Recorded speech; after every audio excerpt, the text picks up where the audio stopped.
அஸ்ஸலாமு அலைக்கும் வரஹ்மத்துல்லாஹி வபரகாத்துஹு. சிறந்த தர்ம கொடை. அபூ மூஸல் அஷ்அரி ரலியல்லாஹு அன்ஹு அவர்கள் அறிவித்தார்கள், தர்மம் செய்வது எல்லா முஸ்லிமின் மீதும் கடமையாகும் என்று நபி ஸல்லல்லாஹு அலைஹி வஸல்லம் அவர்கள் கூறினார்கள். மக்கள் தர்மம் செய்ய ஏதும் கிடைக்கவில்லையானால் என்று கேட்டார்கள். நபி ஸல்லல்லாஹு அலைஹி வஸல்லம் அவர்கள் தம்முடைய 2 கைகளால் உழைத்து தாமும் பயனடைவார், தர்மம் செய்து பிறரையும் பயனடைய செய்வார் என்று கூறினார்கள். மக்கள் அவருக்கு உழைக்க உடலில் தெம்பு இல்லை என்றால் அல்லது அதை அவர் செய்யாவிட்டால் என்ன செய்வது என்று கேட்டனர். நபி ஸல்லல்லாஹு அலைஹி வஸல்லம் அவர்கள் பாதிக்கப்பட்ட தேவையாளிக்கு அவர் உதவட்டும் என்றார்கள்.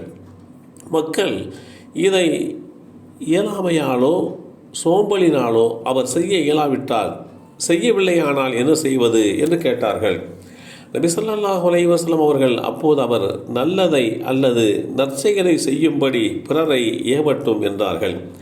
இதையும் அவர் செய்யாவிட்டால் என்று கேட்டதற்கு நபி ஸல்லல்லாஹு அலைஹி வஸல்லம் அவர்கள் அவர் தீங்கு செய்யாமல் இருக்கட்டும், அதுவே அவருக்கு தர்மமாகும் என்று குறிப்பிட்ட இந்த செய்தி ஸஹீஹுல் புகாரியிலே 6022 என்ற எண்ணிலே பதிவு செய்யப்பட்டிருக்கிறது.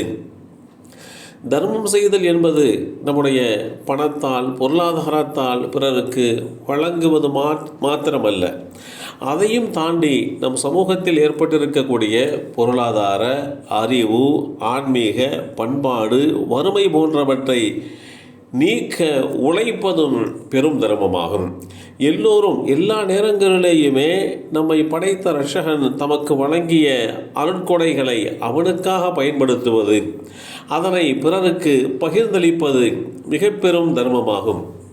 இதுபோலவே அறிவியல் வறுமை மட்டுமல்ல, ஆன்மீக வறுமை நீக்கப்பட்டு அதற்கான தர்மமாகிய வணக்க வழிபாடுகளில் இன்பத்தை ஊட்டுகின்ற பிரதான பணியும் காலத்தின் அவசியமாகும்.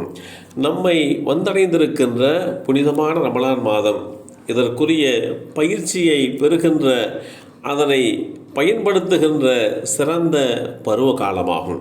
இந்த காலங்களில் அறிவியல் வறுமை நீக்கப்பட்டு ஆன்மீக வறுமையும் போக்கப்பட்டால் மாத்திரம் நம்முடைய பணி முடிந்துவிட்டதாக எண்ணிவிட முடியாது.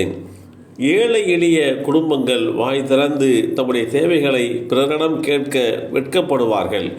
குறிப்பாக இப்பொழுது உலகில் ஏற்பட்டிருக்கக்கூடிய நெருக்கடியான சூழலால் அவதிப்படுகின்ற குடும்பங்களையும் தேடி சென்று அவர்களை இனங்கண்டு அவர்களது கஷ்டங்களை ஒழிக்க முயற்சிப்பதும் ரமலான் நமக்கு சொல்ல வருகின்ற செய்திகளில் மிக பிரதானமானதாகும். நபி ஸல்லல்லாஹு அலைஹி வஸல்லம் அவர்கள் நமக்கு இந்த தர்மம் சம்பந்தமாக மிக தெளிவாக விவரித்திருக்கக்கூடிய செய்திகளை எல்லாம் நாம் ஆராய்ந்து பார்க்கின்ற போது, கொடை கொடுப்பதிலேயே மிகச்சிறந்த கொடை கற்ற கல்வியை பிறருக்கு கற்றுக் கொடுப்பதாகும். செல்வத்தை கொடையாக கொடுப்பதை விடவும் பிறருக்கு கல்வியறிவு ஊட்டுவதையே மிகச்சிறந்த கொடையாகும் என்று அல்லாமா இப்னுல் கய்யூம் ரஹ்மத்துல்லாஹி அலைஹி அவர்கள் தெளிவுபடுத்திய செய்திகளையும் வரலாற்று நூல்களிலேயும் கிதாபுகளிலேயும் பதிவு செய்யப்பட்டிருப்பதை நாம் பார்க்க முடிகின்றது. காரணம், செல்வங்களில் மிக பெரும் செல்வம் கல்வி செல்வம்.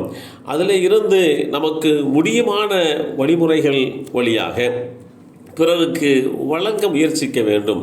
பிறருக்கு கற்பிக்கப்படுகின்ற ஒவ்வொரு அம்சமும் அவர்களது அறிவியல் வறுமையை போக்குமாயின் அது அறிவு சார்ந்த தர்ம கொடையாக அமைந்துவிடும். எல்லாம் வல்ல அல்லாஹு தஆலா நாம் வாரி வழங்குகின்ற ஒரு சூழலை உருவாக்கி தருவானாக. பொருளாதாரத்தாலோ அறிவாற்றலாலோ என்னவெல்லாம் நம்மால் பிறருக்கு தந்து உதவ முடியுமோ அவைகளையெல்லாம் தந்து உதவக்கூடிய நல்லோர்களாக, மேம்பட்ட மக்களாக நம்மையும் நம் சந்ததிகளையும் ஆக்கி அருள் புரிவானாக. அஸ்ஸலாமு அலைக்கும் வரஹ்மத்துல்லாஹி வபரகாத்துஹு.